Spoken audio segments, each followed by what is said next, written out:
আসসালামু আলাইকুম বন্ধুরা, কেমন আছেন? আশা করি ভালো আছেন। আমি আল্লাহর রহমতে ভালো আছি। বন্ধুরা, আজকে নতুন একটা রেসিপি নিয়ে আসছি, অন্যরকম, অন্য স্বাদে।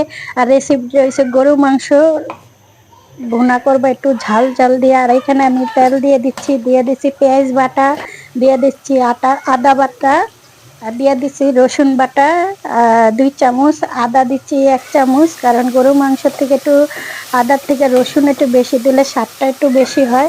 এখানে আমি তেল একদম কম দিছি, কারণ গরু মাংসের ভিতরে তেল আছে, এই জন্য এখানে আমি একটু পানি দিয়ে দিব। আমি একটু পানি দিয়ে দিচ্ছি বন্ধুরা, ভালো করে লাড়াচাড়া দিব।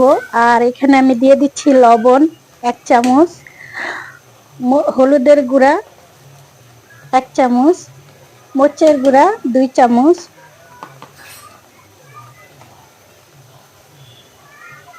মরিচের গুঁড়া 2 চামচ দিয়েছি। আর এখানে আমি দিয়ে দিচ্ছি জিরা 1 চামচ,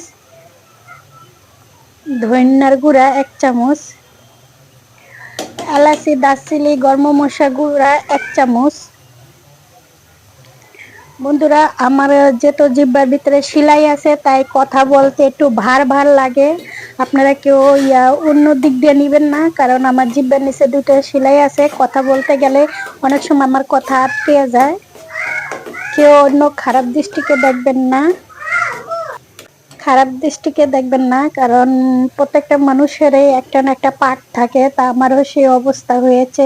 আর এখানে আমি গরু মাংসটা দিয়ে দিচ্ছি, যেহেতু আমার পিচ্চির বাবা ময়মনসিং থেকে আসছে, তাই তার জন্য স্পেশাল ভাবে গরু মাংসটা রান্না করলাম। এখানে ভালো করে আমি লাড়াচাড়া দিয়ে দিচ্ছি। আসলে আমার এটা বিয়ের পরে হয়েছে, জিহ্বার সেলাইটা আগে হয় না আমার, যার কারণে আমার এই তো 1 বছর ধরে আমার এই সমস্যাটা। এখানে আমি দিয়ে দিছি একটা হাড্ডি দিয়ে দিছি, বিশাল একটা হাড্ডি দিয়ে দিছি, কারণ উনি হাড্ডি খাইতে খুব পছন্দ করে, তাই। এখন আমি একটু ঢাকা দিব। এই যে পানি, মাংস যেটা আমি মাংসতে পানি দিই না, কারণ গরু মাংসতে এমনিতেই পানি বেরোয়। এই যে কি সুন্দর,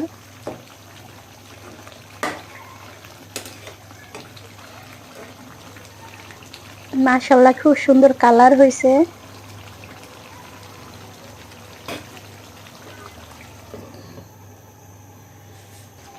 আমার মাংসটা একবারে লাল লাল হয়ে গেছে। আর এখানে আমি পানি অ্যাড করি না, ওটার ভিতরেই আমি কষাইছি।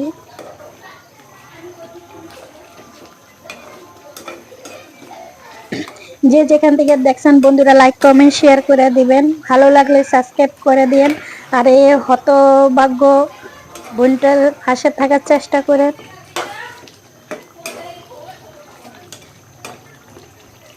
এখন আমি একটু পানি দিয়ে দেব এটাতে, পানি দিয়ে দিচ্ছি।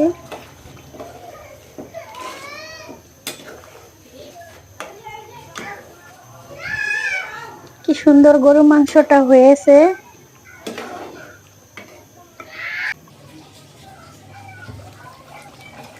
একটু হালকা ঝোল ঝোল রাখবো।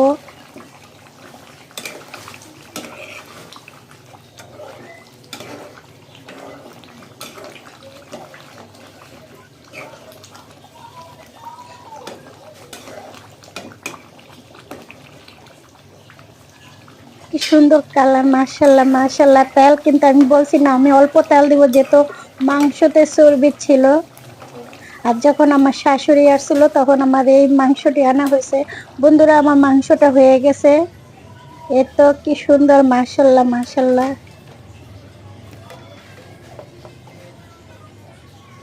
ভালো লাগলে সাবস্ক্রাইব করে দিন বন্ধুরা। আমি আজকে 2 বছর মিডিয়াতে, কিন্তু আমার এখনো ওয়েস্টার্নটা পূরণ করতে পারি না। জানি না, আমি যদি এই বছর ওয়েস্টার্ন না পূরণ করতে পারি, তাহলে আমার 1000 ওয়েস্টার্ন কাইটা নিব। আর আমার এই 2 বছরের জার্নিটা খুব কষ্ট হয়ে যাবে বন্ধুরা। বেশি বেশি করে সাবস্ক্রাইব করেন। আল্লাহ হাফেজ।